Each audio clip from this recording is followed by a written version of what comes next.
On vient chez nous maintenant. Québec suspend son virage numérique en santé. Le gouvernement refuse de débloquer les 280 millions de dollars nécessaires pour déployer sa centralisation de la gestion interne parce que le budget est épuisé.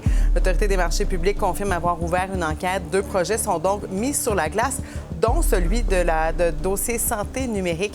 Et justement, le Parti libéral du Québec demande qu'une commission parlementaire se penche sur la gestion du virage numérique en santé. On fait le point tout de suite avec l'instigateur de cette demande, Marc Tanguay, qui est aussi porte-parole officielle en matière de santé pour le Parti libéral du Québec. Bonsoir, M. Tanguay. Bonsoir. Alors, pourquoi voulez-vous questionner tous les grands top guns, finalement, de Santé Québec dans la transformation numérique? On demande pas tous les grands Top Gun, la Top Gun, Mme Biron, avec son équipe. On veut l'entendre en commission parlementaire parce que dans ce dossier-là, ça fait des mois que l'on voit sortir au compte-gouttes les informations concernant les délais, les dépassements de coûts. Et là aussi, un peu à l'image de sa clique, on ne voit pas du tout une véritable prise de contrôle de ce gouvernement-là de 2 chantiers, 2 projets de transformation numérique majeurs. Dossier santé numérique, qui est le dossier de santé de tout un chacun, et le CIFA, qui est pour le financement et l'approvisionnement de Santé Québec. Pour Santé Québec, ce sont 2 projets centraux, névralgiques, mais on voit les dépassements de coûts, puis on voit un ministre de la Santé qui, hier matin à 11 h, n'était pas du tout au courant de ce qui s'en venait, la suspension par Santé Québec. Mais là, M. Tanguay, si on annule le contrat, Québec doit payer une pénalité de 175 millions de dollars. Et si on suspend ces 25 millions de dollars, on perd pas mal d'argent des 2 façons.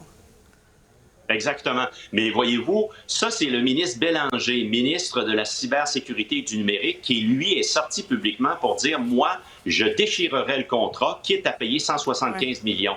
Santé Québec et le ministre de la Santé, eux disent non, on va le suspendre, ça va coûter 25 millions de le suspendre, on veut aller de l'avant.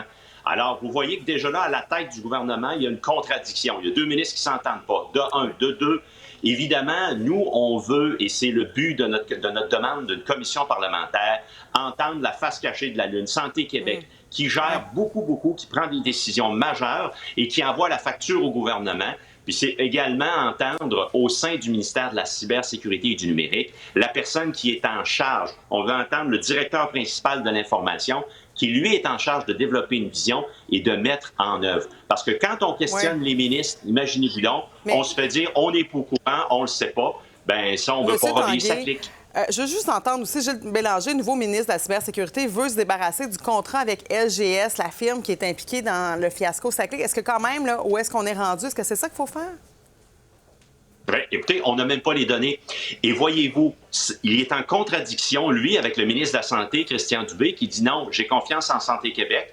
Il décide de suspendre. Moi, je ne veux pas annuler le contrat. Alors, vous voyez qu'il y a une contradiction là. Maintenant, avant d'aller de l'avant, parce qu'ils sont partis pour aller de l'avant, nous, on veut faire notre travail de parlementaire. On veut questionner Santé Québec, questionner le ministère de la cybersécurité et du numérique, et également au sein du ministère de la Santé. On veut savoir ce qui se passe. C'est sûr que les Québécois ont été échaudés avec le scandale Saclay. Merci beaucoup, M. Tanguay, d'avoir été des nôtres.